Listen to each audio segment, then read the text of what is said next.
For some time now, we've been worrying about this side deal that Joe Manchin, as well as some of his allies, Chuck Schumer in this case, were cooking up, where to secure Joe Manchin's vote for Joe Biden's climate bill that passed not too many weeks ago, he was going to do this fast permitting bill that had a number of different potential negative effects. And they were tying it this week to a need to pass bill that would continue the government being open and running.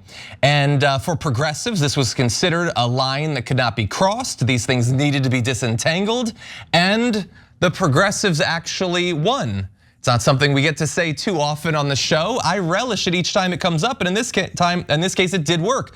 Thanks to the amazing work of many different activist groups and individuals, literally hundreds of scientists who've been pressuring people in Democratic leadership. The great efforts, amazing speeches by people like Bernie Sanders and advocacy of people in the squad, those sorts of things. This was actually pulled out of the other legislation, and Bernie Sanders had a little bit of celebration on social media, saying, "I want to congratulate the groups and organizations who made clear that we do not need more fossil fuel projects that would substantially increase carbon emissions. The removal of the big oil side deal is a victory for the planet and a major loss for the fossil fuel industry." And he is both right to give the vast bulk of the credit to those groups, but also notice that he doesn't mention at all that he was working on this. It's a little bit different than some other prominent politicians that we could probably name. In any event, if you have not been following the path of this side deal, it's a good thing that at least for now it's been killed, because the bill would have mandated that all permits for instance, the Mountain Valley Pipeline, a project long delayed by environmental violations and judicial rulings, be issued in 1 month. And it would have stripped away virtually any scope for judicial review, which was needed because of all of those violations. And thus they didn't want to actually continue a process wherein there was good research done, there was due diligence, just ram it through and continue to wreck the climate. And so thankfully, at least for now, Emma, that's not going to happen. Although, as we will get to in a couple of minutes, this thing could potentially rise from the dead. Yeah, and it's a shame. It's a shame that for Manchin, he was unable to get this passed, get this through cloture, because perhaps he might at this point begin to reevaluate his stance on the filibuster. If he really wants these permitting this permitting bill provision to get through, hey, maybe you need to do away with the filibuster altogether to get it through, huh, Joe? So you don't need that 60 vote threshold. But of course, that's not going to be the case. That's some wishful thinking on my part. But you read what he had to say about why it was so necessary for this permitting reform to pass, and what it would do would be create a pipeline, the Mountain Valley Pipeline, I believe, that would go through West Virginia, and I'm sure enrich himself in some roundabout way. But he talks about how the United States needs to be energy independent, and we can't kowtow to Vladimir Putin, and how our national security is at risk when we don't have energy independence.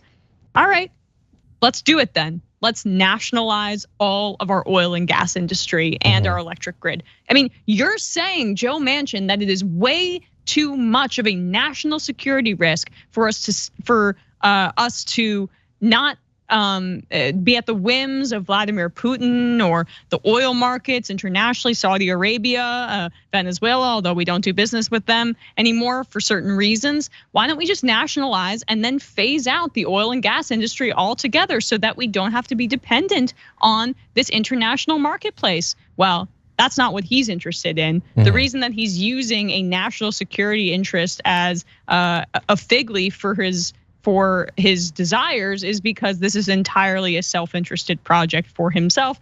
And that is how he operates as a senator. Yeah, for himself, but also for the sort of people that he cavorts around with, the people that he likes, the people that he cares about, the sort of people that are going to benefit from this. And you're totally right to point out what BS the national security argument is. He clearly, in this case, because it's so important for national security, is willing to accept the cost that a pipeline like that would bring, including any amount of additional cardiovascular disease that it caused, the pollution and all of that. Those costs are acceptable. But they never like use that for renewable energy. Like the actual, like just an extra cost in dollars isn't acceptable for them, even though in theory, were we to do some sort of massive moonshot of solar or wind energy, that too could help us be independent from all of these damned international despots. But for some reason, they never get behind that. I guess there aren't enough solar panels in West Virginia. Honestly, let's start shipping them there. Like we'll set them up there, you guys can benefit, and then maybe we can get someone like Joe Manchin on board. In any event, for now, this is good news. It stops not only the Mountain Valley Pipeline, which we focus on both because the corruption is so clear, but also because it would have such a negative impact on our emissions overall. The estimates vary in terms of how bad it would be, but the estimates that I've seen say that it would, by being allowed to be built, it would reduce the overall climate benefit of the climate bill that was just passed by something like 20% for this one pipeline. So that's not acceptable, but it also would have, let's see, included at least 5 projects that produce, process, transport, or store fossil fuels, 6 that don't deal with fossil fuels, 4 mining projects as well, and would also cut down the overall environmental impact research period for projects going forward to a time where you can't necessarily do all of the due diligence expected.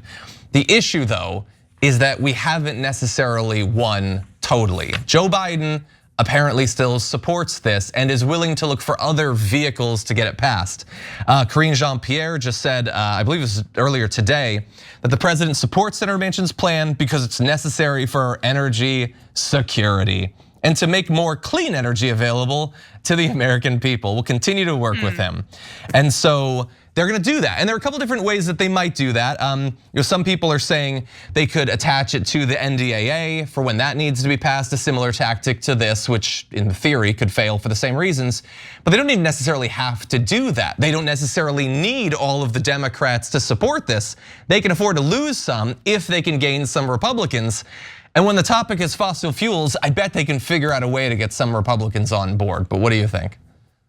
Well, it depends, right? I mean, right now they're being quite vindictive towards Joe Manchin because Manchin had the gall to make a side deal with Chuck Schumer and not inform his buddies over on the other side of the aisle about that side deal. But it is quite rich to see Manchin kind of get screwed over by very similar tactics that he's used against the left for quite a long period of time. Before even the Inflation Reduction Act side deal was struck, Manchin had a secret negotiation with Chuck Schumer that said, despite, we were talking about Build Back Better, at one point Bernie was proposing 6 trillion, something like that. Then we were discussing if it should be $3 trillion. And all the while, Joe Manchin had this secret negotiation with Chuck Schumer that he was like, I'm gonna stick by a $1.75 trillion figure. So yeah.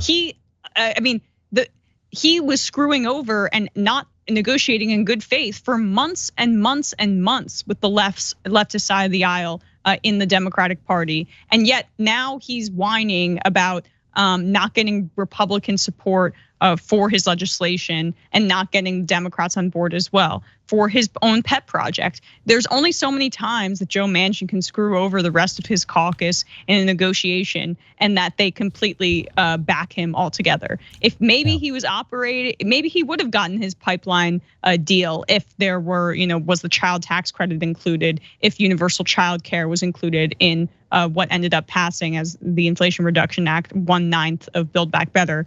But that wasn't happen. He delivered for his donors first, and so sad to say, Joe Manchin, you don't get your little pet project as a sweetener, as a dessert after you got delivered for the rest of for the people that actually serve you. So, too bad. Sorry.